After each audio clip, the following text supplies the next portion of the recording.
if you think it's hard to communicate with these people in real life, you're gonna have a real hard time online. A lot gets lost in translation. It's like you being sarcastic has to be overly, animated.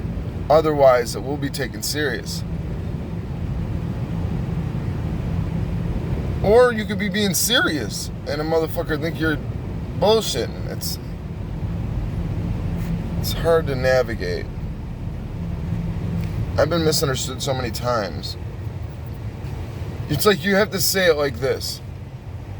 This is exactly what I mean. A, B, C, D. 1, 2, 3.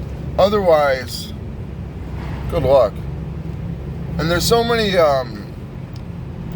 different kind of people these days. It's like you've got a ton of different camps and ways of thinking and brainwashing elements and propaganda angles and things people have been taught and things people have been psychologically manipulated into believing or reacting to. And peer pressure and social peer pressure with social media, where, here, I'll say this. I do believe that, I don't know if this is oversimplifying it, and even if I believe this, that either we're all racist or none of us are. Now, I'm going to work through that thought and see if it's true to myself. Because let's take the most racist person who believes... Well, no, if you're the type of person who believes somebody should die because of their race, I think that's a little much. But when I look through history, it's 50-50. You've got people killing other people who are different than them.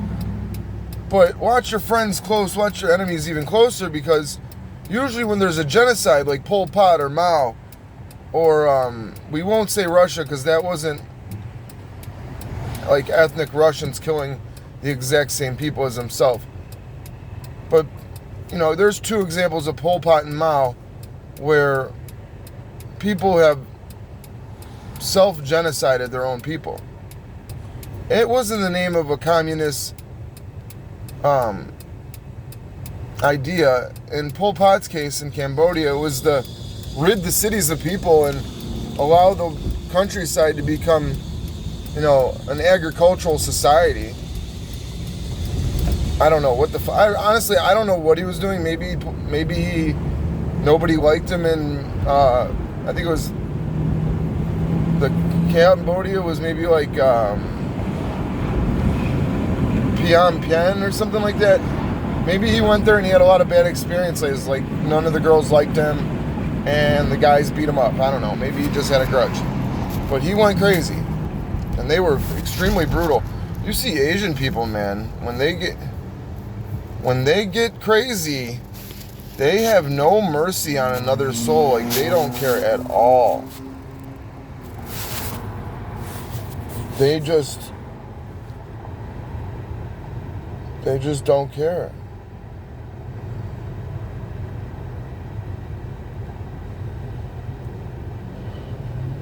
They'll do whatever they can to hurt each other. I got a little nervous there. I'm riding around in this car, and I'm in a very, very crazy town where, dude, it's scary riding around here, man. It is,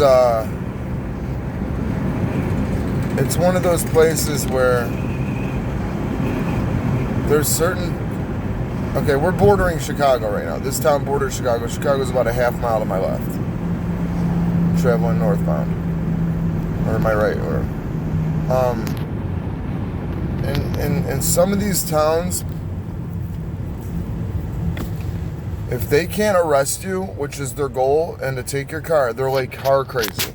They own the police department, or the chief or whoever owns the tow yard, and it's a game to tow as many cars as they can and make money, and they all get a $50 bill per car, $100, or it's they have financial interest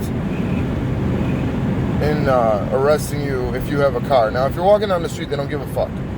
You do whatever you want on foot, or if it's not your, or if you're passenger, they'll let you go. This is what I'm saying. I was in this town. I'm the passenger, and they took my car too for a lesser infraction. But they took this shit off me, and I told them, how come y'all are arresting her? And this was a girl I really didn't care about, but it just blew my mind.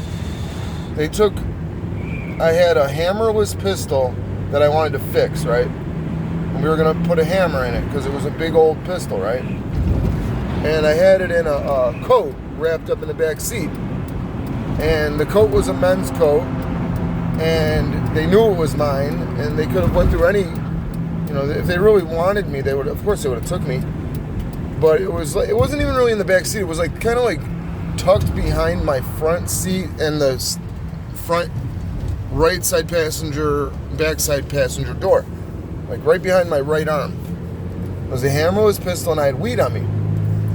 And the weed, I think I just I just rushed and like tried to hide it in my this waistband of these sweatpants I had underneath my jeans. It was cold out, and they got me out and they found it.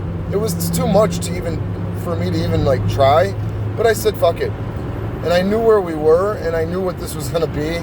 And when they came up to the car door with flashlights on both sides, I knew what time it was, and I knew when we got pulled over too, it was an unmarked, and this was gonna be some bullshit.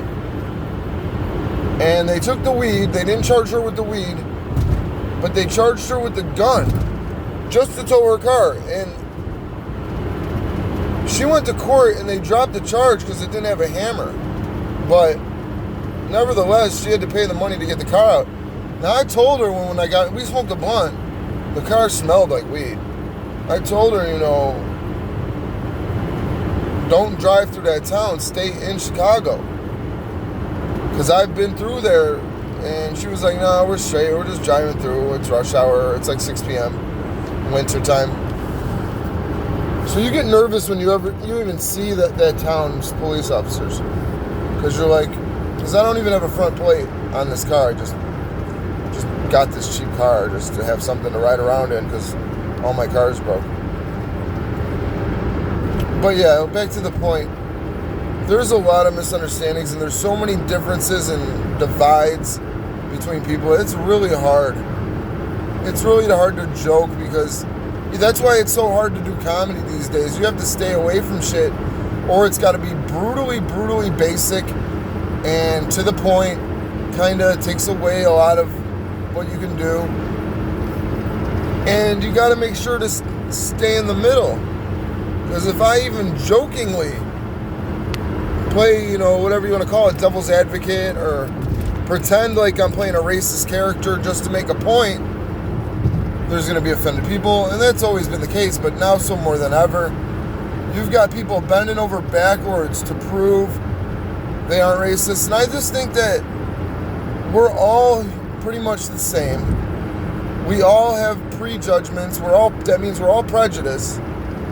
Nobody follows. It was just Martin Luther King Day. Nobody judges a man based on content of character completely. They always judge you on looks.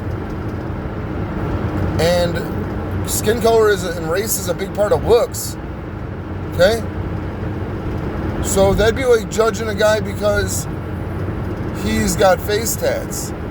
You're prejudging nonetheless. Or he's covered in trash, or he looks homeless. Still prejudgment. How do you know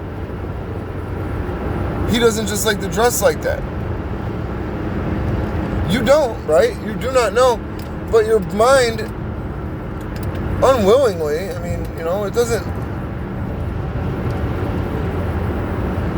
necessarily do it consciously, Subconsciously, it's just going to do that. And the reason your brain does that is probably as a survival mechanism that's ingrained into your instinct to survive. Oh, this guy's got face tats. Well, maybe I don't want to, like,